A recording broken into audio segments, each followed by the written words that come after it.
नमस्कार, प्रणाम। आज की वीडियो में हम कैल्शियम को एस्टिमेट करना सीखेंगे to determine the total calcium as calcium carbonate in the given water sample. Last video में हमने ये सीखा था कि पानी में हार्डनेस कितनी है बाय कॉम्प्लेक्सोमेट्रिक टाइट्रेशन। अगर आपने वो वीडियो नहीं देखा है तो कृपया करके देख लीजिए, क्योंकि हार्डनेस के बाद उसका एक्सटेंसिव जो इलेबोरेटिव कॉन्सेप्ट है वो है हमारा कैल्शियम का estimation. Again the titration what we use to calculate calcium is complexometric titration. Again, the color change is because of the change in the complex and not because of the change in the pH. ये भी complexometric titration है, लेकिन यहाँ पे हम pH fix करते हैं by adding NaOH pellets. Total hardness में हमने pH रेस किया था by adding ammonical buffer और वो pH था 10। इस वाली टाइट्रेशन में हमने सैंपल का pH रेस किया है to pH 12 by adding NaOH pellets. Here I have mentioned we are adding sodium hydroxide pellets. तो आप 3 से 4 पैलेट डालिए सैंपल में। जिस भी पानी में आपने कैल्शियम निकालना है, आप कोनिकल फ्लास्क लीजिए, 100 ml वाटर सैंपल डालिए और any sample, what it can be a ground water, it can be a tap water, it can be a borewell water, it can be a river water. वो 100 ml sample, add 4 pellets of NaOH और estimate करिए क्या pH 12 हो चुका है। अगर pH आपने race कर दिया 12, इस बढ़े हुए pH पे आपने स्प्रिंकल करना है few granules of ammonium perpurate. Ammonium perpurate is the name of the indicator what we use for estimation of calcium in the water sample. और ये ammonium perpurate ये म्यूरोक्साइड के नाम से मार्केट में मिलता है। Murexide, this is the name of the indicator with the formula C8H8N6O6। जैसे ही ग्रेन्स आप स्प्रिंकल करेंगे किस सैंपल में जिसका पीएच हमने 12 किया है by dissolving NaOH pellets, calcium जो भी पानी में मौजूद होगा इसके साथ एक अनस्टेबल कॉम्प्लेक्स बनाएगा जिसको हम कहेंगे calcium murexide complex, and the colour of this complex will be pink. अगर कैल्शियम मौजूद है पानी में, वो कैल्शियम एमोनियम परपुरेट इंडिकेटर के साथ एक अनस्टेबल कॉम्प्लेक्स बना लेगा जिसका कलर आएगा पिंक। और अब इस सॉल्यूशन को you will titrate with EDTA। ये वही EDTA है जो हमने बनाया था 0.05 मोलर का EDTA जिससे हमने टोटल हार्डनेस निकाली थी।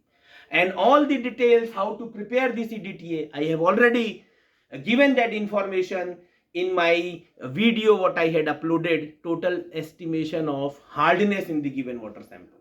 तो ये वही EDTA जिसकी स्ट्रेंथ थी 0.05 molar.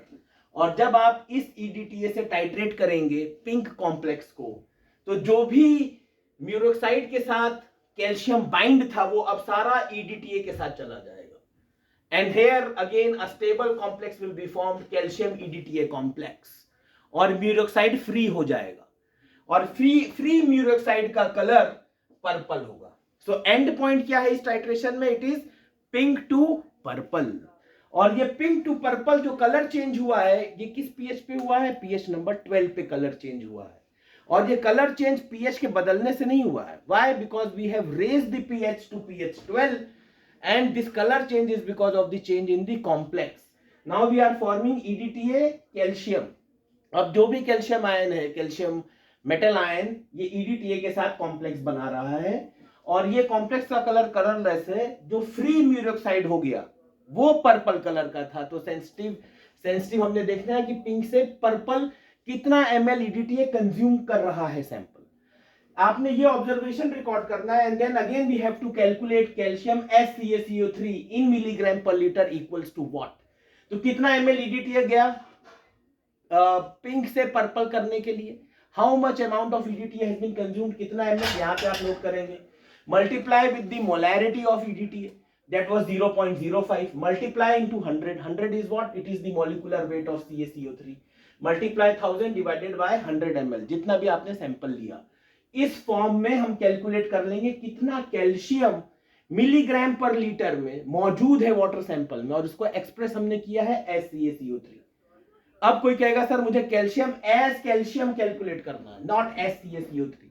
So what I have to do, in place of molecular weight of CaCO3, I have to put the molecular weight of calcium, and molecular weight of calcium is 40 because I am using 0.05 molar EDTA.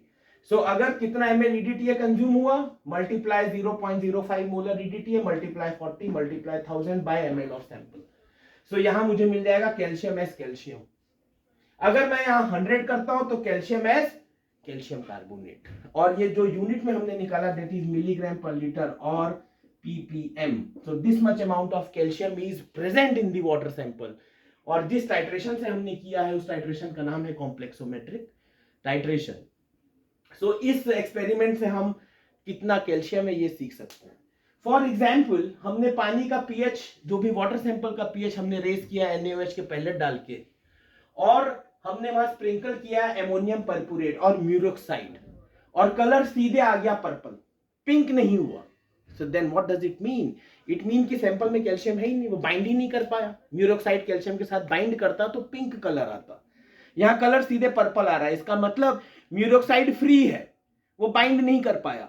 So now I have to calculate the DL कि कितना minimum amount of calcium हम निकाल सकते हैं. And as I have told you that 1 drop, हम यहाँ drops count कर रहे थे, कितने ड्रॉप्स EDTA, कितना ml means I have calculated in the form of drop.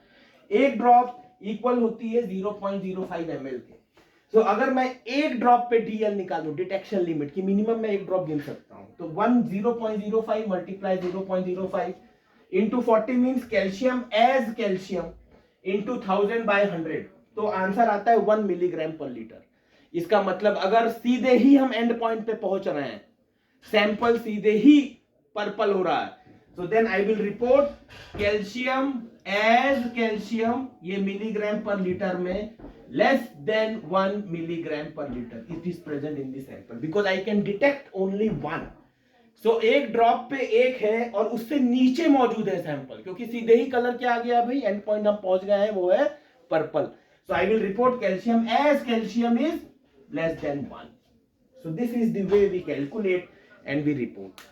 और IS 10500 IS 10500 में जो कैल्शियम की लिमिट है ये भी दे रखी है कि मिनिमम कितना अमाउंट का कैल्शियम पानी में होना चाहिए जो हम पानी पीते हैं. For example if the level of calcium is more in the drinking water, और अगर हमें मिलता है 50 से 80 मिलीग्राम कैल्शियम पानी में है, और आमूमन हम 4 से 5 लीटर पानी पीते हैं, तो अगर प्रति लीटर 80 मिलीग्राम है और हम 5 लीटर पानी पी रहे हैं, तो कितना डोज कैल्शियम का बॉडी में जा रहा है आप कैलकुलेट कर लीजिए. it will be around 400 mg because 80 into 5, so number is around 400 milligram of calcium daily we are taking. And if carbonates and bicarbonates are also more, then there will be a problem, then we can fall into a problem कि हो सकता है कि stone के formations भी हो.